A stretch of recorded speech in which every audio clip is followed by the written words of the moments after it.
This is the action-packed anime that everyone waited for, but yes, some of us don't get the time to watch a whole show, so let me break it down for you. This is a real-life world RPG, a world full of hunters and the ranking system people have. Though how do you make a protagonist? Is he overpowered? Isekai? Cheats? Nope, he can level up. Maybe it's called solo leveling because he is solo that is leveling up. That's how Mafia works. But let's go to the beginning of how it started. Before jumping into the RPG of an anime, don't forget to like the video and subscribe if you are into anime recaps or just want a short summary of all things anime. 10 years ago, a portal opened that caused otherworld monsters to invade the Earth and chaos ensued everywhere. Someone had to fend them off. How were the warriors selected? Based on their magic abilities. That means when their magic power awakens, their power cannot increase. I wonder how the dating standards would be there. I only date S ranks or something. Anyways, at the dungeon construction site, our main dude Jinwoo comes, and guess what? He is the weakest of the weak hunters that even the authorities noticed him, considering making a new rank called F just for him. Being called on another mission, Judy appears. She gets all angry over Jinwoo because of his injuries. Everyone gets ready to go through the portal, and Jinwoo only has a small little knife because not everyone is born rich in this world. Despite this, he enters the dungeons. But do they fight to protect Earth? The government uses the loot from these raids to trade things from it, a means of currency. Though the loot, mainly crystals, is used to forge new weaponry to fight off bigger threats.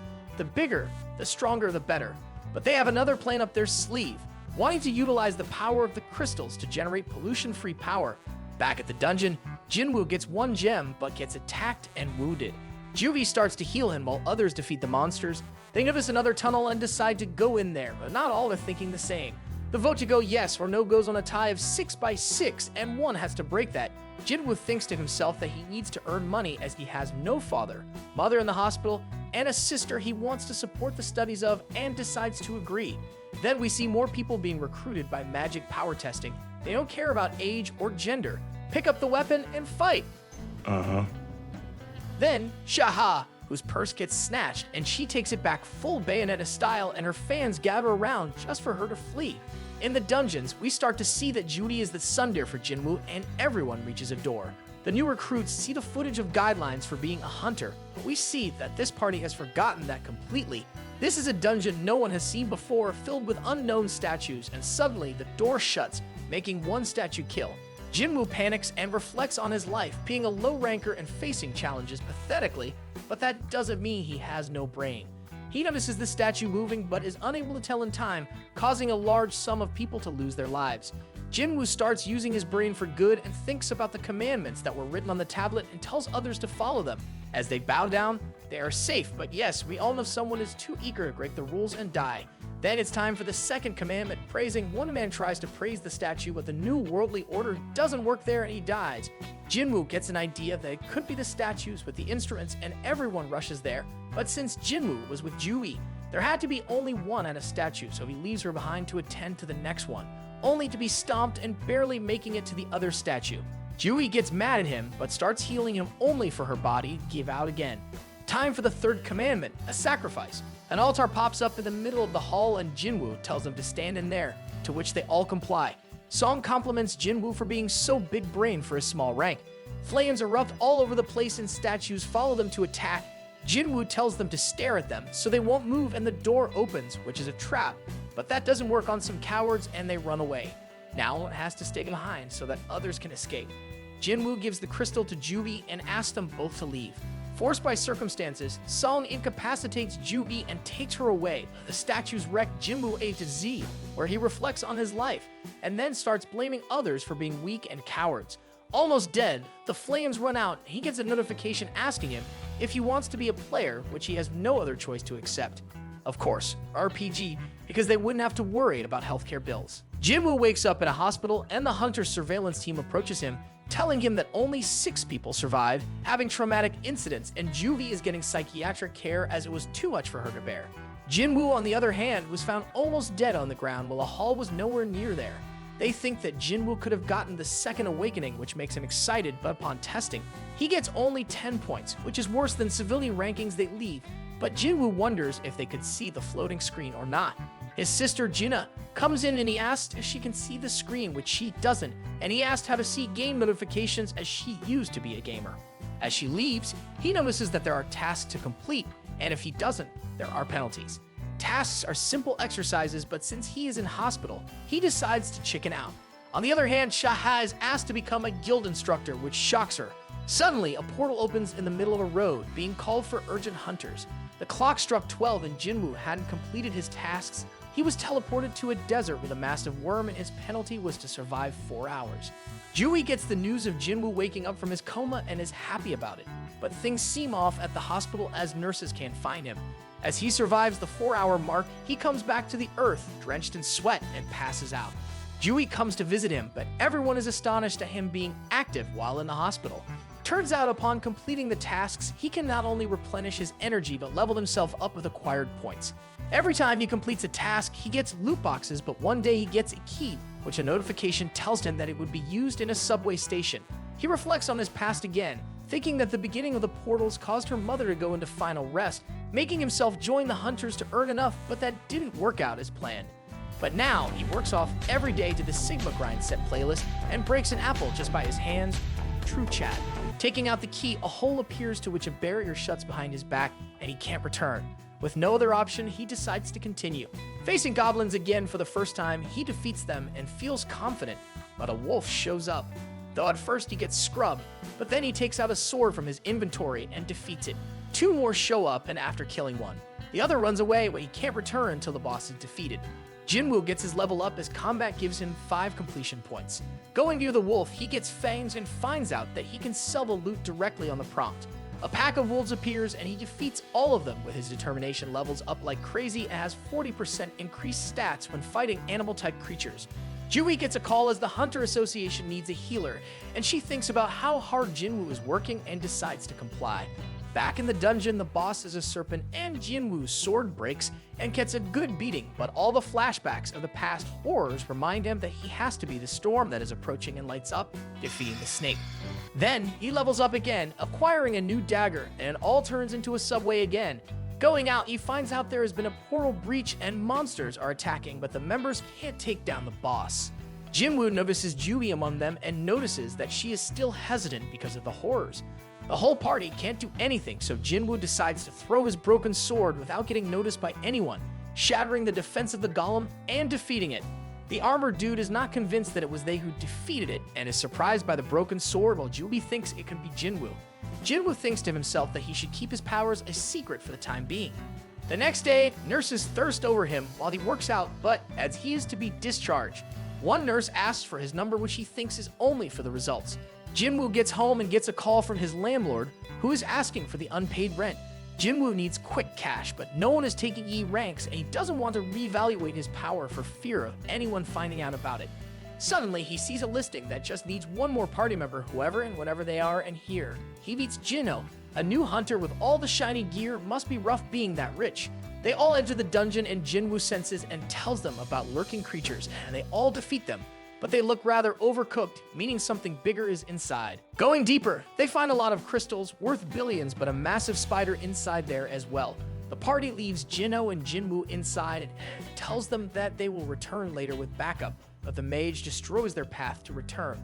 The party members just want the spider to eat them, and they will return for Jinho's armor, which would be enough to earn a lot of loot, but Jinwoo is not having it. Busting out a dagger, he gets ready to fight. Guns blazing, not literally, Jinwoo tries to fight, but the armor of the spider is too strong for him, so he decides to check the stats, but fatigue is catching up to him fast. He tries to attack the weak spots, but to no avail. Fully down, he uses the old loot to get full recovery and finally defeats the boss, leveling up once again. During that, Godo the president is kind of bored, so Wu takes on him to a sparring match to cheer him up, but gets his butt handed to him without a second thought. Godo is just too powerful. The party members return and they think that Jinho is the one who defeated the spider, so they ask him to defeat Jinwoo, and they will let him go, but he takes the side of Jinwoo. Jinwoo gets a prompt that he has to defeat 6 enemies who are the party members right in front of him. Mage gives a blow and he falls into the rubble. Bleeding, he thinks that in this world, it's kill or be killed. The system needs him alive, so he better use it. Without much effort, he kills all of them as there is no alternative. When Jinwoo and Jinho get out, the officials think that it is a mess, must be an error and low rank survive, but it still works out. This news goes to Wu, who is surprised that one of the members is Jinwoo, but not surprised when he sees Hwang in there. Later, he gets to know that he didn't check his award, so anything toxic going on inside him would cancel out. Later, Jinho thanks Jinwoo and asks him to join his party as his father wants to make a site for portals and he needs to become a guild master. Despite many attempts, Jinwoo shuts him down. Hwang's brother is angry at the death and wants to know about the survivors. While Jinwoo is on the jog with her sister, he completes his daily task, but the counter stops when he doubles the task when he is given a blessed loot box. In it, there is a key. Though an S-rank mission, it gives a loot of elixir of life, which can possibly cure his mother, and decides to head in. Inside, he greets a cute pupper. Come on, buddy. Let's go.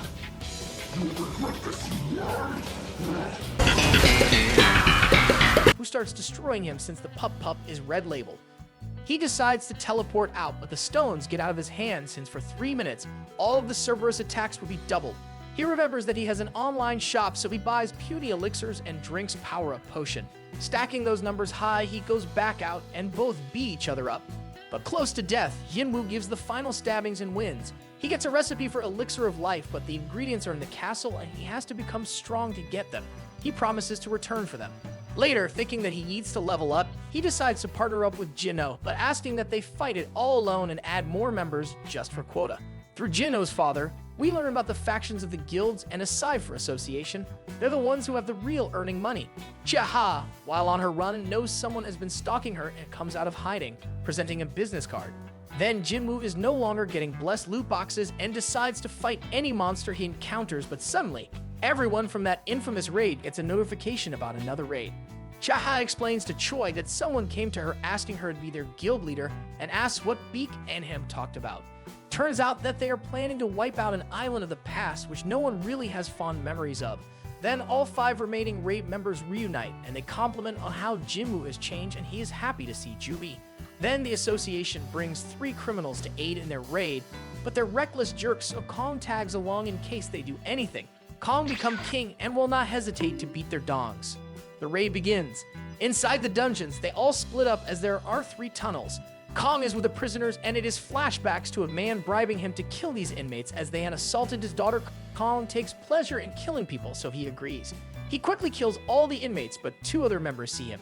Hearing screams, Song, Jinwoo, and Jui rush there and find 4 dead, and Kim apologizes before dying. A battle ensues between Song and Kong, and with the help of Jui's magic, he gets the upper hand for a second, but is outmatched. Before he is killed, Jinwoo interrupts, and after an intense battle, unlocks a skill, sensing Kong's bloodlust and taking him down after a horrendous battle. Jinwoo reveals that his level increases every time he defeats an enemy. Coming out, Wu notices Jinwoo among them and asks who killed Kong. Song explains the story but lies about being him with Jui who defeated Kong, safeguarding Jinwoo's secret. Jinwoo and Jui go on a date late at night and she shows him the crystal that he gave her. That's cute. Jui tells Jinwoo that she is now retiring and is glad to have met him. Wu meets Jinwoo, expressing his doubt about how come an E-ranker can survive all of these. Despite this, he just tells Jinwoo that Hwang's brother, Dongsu, will be coming after him, so it'll be wise to run away from that monster, but he sees it as a chance to get stronger. Jinho has gathered members to start the raid, but only Jinwoo and Jinho will go inside. These are people who are in desperate need of money and can't do much due to their bodies. Among them is a high school girl who is also an E rank. Keep her in mind. Jinwoo tells Jinho to leave the armor and he can only keep the helmet. Jinna is wondering where her friend is, and yes, she is the high school girl we saw. Immediately, Jinwoo and Jinho pop out of the portal and it shuts, meaning they cleared the raid and everyone is shocked. They try to do 3 raids a day and days go by with them clearing dungeon after dungeon. Jinwoo is leveling up fast and one prompt tells him about a job change. One of the competing companies notices the rise in the scores of Jinho's team and notices the name of Jinwoo, thinking that it could really be a second awakening. He goes to check it out and his doubts prove true. The scene shifts to Choa having a nightmare. It's almost time for a reconnaissance mission on Jeju Island. Jinwoo is done for the day and meets on his way back, the manager of the White Tiger Guild. He offers Jinwoo a higher budget for his assistance, but he asks the worth of On's company, which is at 30 billion. Jinwoo says that the construction site he works at offers 30 billion alone. Then, Jinwoo uses stealth to know whether anyone else knows about him or not. On is scared and tells that no one does and both finalize on trading 3 sites for 200 million. Back home, Jinwoo asked how he got 600 since they were not even going to use the gates, and Jinwoo says that it's big brain time boy. On knows Jinwoo played him because the rest of C-rank sites are not selling for 70 million and gets a message that Jinwoo and On are now on equal terms for messing with him. Jinwoo leaves for another place because of the job change and optional time event that if he accepts, won't close until he completes it. On the other hand, Jinwoo is having dinner with his father and brother Jinsung, who tells him what he has been up to, also mocking him since he hasn't given any news on what's been going on with his side. Jinwoo is mad but doesn't want to spill the beans. Jinwoo realizes that to defeat the enemies here, he has to utilize his stats strategically and pulls off a massive W. Choi and the gang get ready to raid Jeju Island again. Jinwoo packs up the gear and gets ready to enter another door where he encounters Egris, a knight with a red name, red armor, red cape, and red hair. Also, a red sword, if I missed that one out. Egris immediately overpowers him, beating every ounce of life out of him, but eventually using all the stats he had to give it his all. After mano a mano, Egris is there to give the final blow, but Jinwoo takes out the Uno reverse card. While Choi and his team are ready for the raid, Jinwoo gives his final blow to the knight, acquiring the loot and armor, including a teleportation stone. Portals open and time pops up. This is what the job change is, and he has to survive as long as possible. But shortly overwhelmed, he decides to use the teleportation stone, but again, gets out of his hand, and he decides to go all Berserk mode. This is not the end of it because more episodes are to come out. The anime solo leveling is really the hype these days after the webtoon release. Available both in sub and dub, so give it a go. While at it, leave a like and don't forget to subscribe for future recaps.